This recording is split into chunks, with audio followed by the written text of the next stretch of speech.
नमस्कार, विजय star classes में आप सभी का हार्दिक स्वागत और अभिनंदन। आइए हम क्वेश्चन यानी कि पीवाईक्यू की सीरीज के अंदर आज हम लेके आए हैं आर्टिकल से संबंधित पिछले साल के आए हुए प्रश्न यानी कि विभिन्न परीक्षाओं में आए हुए प्रश्नों का हम अध्ययन करते हैं। आप लोग देखिए आपकी तैयारी कैसी है। अगर आप चतुर्थ श्रेणी कर्मचारी भर्ती परीक्षा की तैयारी कर रहे हैं तो ये आपके लिए बहुत ही शानदार वीडियो होगा, जरूर इसको देखिएगा, ठीक है ना। पहला क्वेश्चन देखते हैं। I enjoyed reading book you gave me. अब देखिए यहाँ पे अपने को क्वेश्चन देखना है। ऑप्शन में दिया हुआ द, एनी और एन, चारों ऑप्शन में से क्या आएगा आपको बताते हैं। यहाँ पे आएगा द, क्या आएगा द यानी कि ए। ये क्यों आया इसके लिए विश्लेषण करते हैं अपन लोग। ध्यान रखना, ये लिखा I enjoyed book the book you gave me. हाँ, मैंने क्या किया, उस किताब का पढ़कर आनंद लिया जो आपने मुझे दी। यानी किताब तो वही है, बुक के आगे क्या आना चाहिए, अपने अ आना चाहिए। आपके हिसाब से एक बुक है इसलिए अ आना चाहिए, लेकिन वो बुक कौन सी जो आपने मुझे दी है, यानी कि वो बुक कैसी होगी, स्पेशल हो गई है, इसलिए हमने क्या कर दिया द। ऐसे प्रश्न आपको मिलेंगे कंफ्यूजन वाले। आगे देखते हैं। Do you take sugar in your coffee.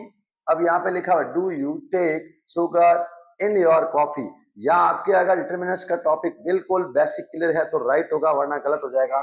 आप लोग ध्यान दीजिए, यहाँ लिखा हुआ an a no article the. तो आपको पता है कि जो अनकाउंटेबल नाउन होती हैं उनके आगे किसी प्रकार का आर्टिकल का यूज नहीं होता है। शुगर को अपन काउंट नहीं कर सकते हैं, है ना, वाटर को कर नहीं सकते हैं, मिल्क को काउंट नहीं कर सकते हैं, इसलिए इसके आगे क्या लगेगा अपने नो आर्टिकल। किसी प्रकार का आर्टिकल यानी क्रॉस आएगा या नो आर्टिकल लिखा हुआ मिलेगा। आइए थर्ड क्वेश्चन पढ़ते हैं। I found 100 rupees note under the pillow. यानी मैंने 100 रुपीज का नोट है वो पाया कहां पर, तकिए के नीचे। अब आप देखिए यहाँ पे एन आएगा, ये तो आने का सवाल नहीं है क्योंकि 100 में अपना साउंड नहीं आ रहा है। कौन सा आ रहा है, वॉवल साउंड, हिंदी का वॉवल साउंड नहीं आ रहा है यहाँ पर, इसलिए यहाँ पे एन तो होगा ही नहीं। दूसरी बात है, अब अपने सामने आ गया ए और एन द के बारे में। तो द का प्रयोग कब करें वो बता रखा है, लेकिन ए का प्रयोग क्यों करें वो भी ध्यान दें।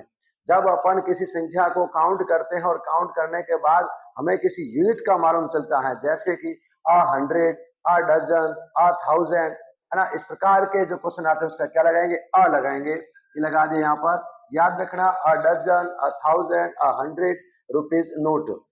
अगला क्वेश्चन देखते हैं। He is doing his MA from university.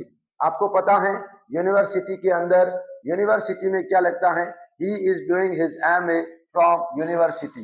आपको पता है यूनिवर्सिटी में आपको इंग्लिश के अंदर क्या नजर आ रहा है, ये वॉवल है, जबकि इसकी ध्वनि क्या आ रही है, यू। यू आ रही है, यानी कि ये कॉन्सोनेंट साउंड है हिंदी का, इसलिए इसके आगे अपन क्या भरेंगे, आ भरेंगे। आ का मतलब यहाँ पे सी लगाएंगे। यहाँ पे देखो ऑप्शन में यहाँ दिया हुआ बी, ध्यान देना, ऐसी गलती करेंगे हम लोग। यहाँ ऑप्शन जो क्वेश्चन नंबर थर्ड के अंदर आई है, क्वेश्चन नंबर थर्ड में हमारे लिखा हुआ बी, बी में लिखा हुआ ए, और मैंने यहाँ क्या भर दिया है, ए। ये मिस्टेक हो जाती है, सिल्ली मिस्टेक बोलते हैं इसको, क्या बोलते हैं, सिल्ली मिस्टेक, और अपने नंबर कट जाते हैं। ओके, नेक्स्ट क्वेश्चन देखते हैं, question number fifth. Question number 5 में आते हैं। लिखा हुआ है roses in your garden are beautiful. अब लिखा हुआ है रोजेज, जो गुलाब हैं, जो क्या होते हैं, वो हमारे तुम्हारे गार्डन में वो बहुत ही क्या है, सुंदर है। अब यहाँ पे क्रॉस आएगा, यानी क्रॉस आएगा या एन आएगा या ए आएगा या द आएगा। आपको ध्यान रखना है यहाँ पर रोजेज यानी कि ये कैसी है भैया, प्लूरल नाउन है, तो ये तो दिमाग में होना चाहिए, प्लूरल नाउन के आगे ए और एन का प्रयोग नहीं होता है, इसलिए हमारा एन भी कट गया और ए भी कट गया। तो फिर क्रॉस लगाएं या फिर द लगाएं, डेफिनेट है वो रोजेज जो तुम्हारे गार्डन में हैं, तुम्हारे गार्डन में रोजेज हैं, वो कैसे हैं, बहुत ही सुंदर हैं, ब्यूटीफुल हैं। जब अपन इसके बारे में स्पेशल कर देते हैं तो उसके आगे क्या लगाते हैं, the roses in your garden are beautiful. तो ऑप्शन में क्या हो जाएगा यहाँ पर, डी। डी यहाँ पे लिखा हुआ है द रोजेज। नेक्स्ट क्वेश्चन करते हैं अपन। Gentleman came to meet you. अब यहाँ पे देखो जेंटलमैन, इस वर्ड को देखना है, ये जो नाउन है कैसी है, सिंगुलर है प्लूरल है, पहले तो अपना दिमाग में ये लाओ। जेंटलमैन, GENTLEMAN, यहाँ पर MEN होता तो प्लूरल होता, जबकि यहाँ पे क्या है, AN है, इसका मतलब प्लूरल है, तो ये जेंटलमैन कैसा हो गया, सिंगुलर हो गया है। तो ऑप्शन में देखिए आप लोग, दोज और दीज तो प्लूरल होते हैं, ये प्लूरल प्रोनाउन के रूप में काम करते हैं, तो ये तो दोनों ऑप्शन ही कट गए, हमें ऑप्शन टैली करने हैं। तो बी और सी तो हमारे गए, अब बचा है एनी, और एनी कोई हमारा आर्टिकल नहीं है, सीधी सी बात है, हमारा ऑप्शन हो जाएगा बी, जो कि क्या है, ए, यानी अ जेंटलमैन। है ना, यह ऑप्शन हो जाएगा बी।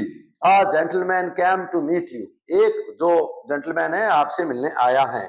लिखा हुआ है आगे क्वेश्चन नंबर 7 के अंदर, Ganga is the holy river. हम लोगों ने पढ़ा है नदियों के नाम से पहले the Ganga, the Yamuna, the Kaveri, है ना, द सरस्वती। तो द लगाएंगे, देख लो ऑप्शन देख लो आपके सामने, सी है, सीधी सी बात है, सी ऑप्शन में द लिखा हुआ है। आगे लिखा हुआ है जहांगीर इज स्टडीइंग इंग्लिश। अब जहांगीर है वो अंग्रेजी पढ़ रहा है, अंग्रेजी का अध्ययन कर रहा है। जो लैंग्वेज है इंग्लिश, क्या एक प्रकार की लैंग्वेज है, तो ध्यान देना लैंग्वेज के आगे किसी प्रकार का आर्टिकल का प्रयोग नहीं होता है। याद रखना इस ऑप्शन को। अगर हिंदी आए, इंग्लिश आए, संस्कृत आए, तो ध्यान देना इसके आगे किसका प्रयोग नहीं करेंगे, आर्टिकल का प्रयोग नहीं करेंगे। तो ऑप्शन क्या हो जाएगा अपना डी। लेकिन फ्रेंच लैंग्वेज की बात आती है तो फ्रेंच के आगे आर्टिकल का प्रयोग होता है, ये भी याद रखना। आ जाए तो ध्यान देना ऑप्शन के अनुसार। क्वेश्चन नंबर 9 में आते हैं। 9 क्वेश्चन ये कह रहा है better solution can still be worked out. आपको बता देता हूं, एक अपने क्या होता है, अपने होती है डिग्री। डिग्री कैसी होती है, अपने positive degree, comparative degree and superlative degree. यहाँ डिग्री दी हुई है कंपेरेटिव, ये गुड बेटर बेस्ट है। तो ध्यान देना अगर कोई कंपेरेटिव डिग्री दी हुई है और कंपेरेटिव डिग्री के बाद में अपना नाउन कोई ऐसी सिंगुलर आती है, जब नाउन सिंगुलर आती है तो ध्यान देना उसके आगे ए और एन भरा जाएगा, दोनों में से कोई भी एक। देखना है बेटर के आगे क्या आएगा, बी लिखा हुआ है तो यहाँ आ जाएगा ए, यानी कि सी ऑप्शन राइट हो गया। जानना सॉल्यूशन बहुत शानदार करा रहा हूं आपके। नंबर 10, ही इज खाली जगह last candidate to be interviewed. अब आपको पता है the last, the first, the end, ठीक है ना, तो द आ गया, सीधी सी बात है, ऑप्शन देखते ही आपका राइट हो जाना चाहिए द। याद रखना the last, the end, the first, है ना, इस प्रकार का ये द ऑप्शन आ गया। आगे देखते हैं 11 नंबर क्वेश्चन में, रोज इन योर गार्डन आर, ये वापस रिपीट हो गया है क्वेश्चन। अब आप ही बताइए 11 नंबर क्वेश्चन का आंसर क्या होता है, ये आपके ऊपर छोड़ा गया है, आप ही बताएंगे इस क्वेश्चन का आंसर क्या होगा। आप लोग इस वीडियो को 1 नहीं 3 नहीं 5 बार देखें, बहुत फायदा होगा। चाहे आप किसी भी कंपटीशन की तैयारी कर रहे हो, 10वीं 12वीं 6ठी से लेकर कक्षा 12 तक की तैयारी कर रहे हो, या विभिन्न प्रतियोगी परीक्षाओं के अंदर, ये टॉपिक है बहुत ही आसान है। थोड़ा सा ध्यान दिया तो नंबर पक्का। याद रखना 1 नंबर से आपका सिलेक्शन है और 1 नंबर से आप घर पे रहेंगे। Thank you very much.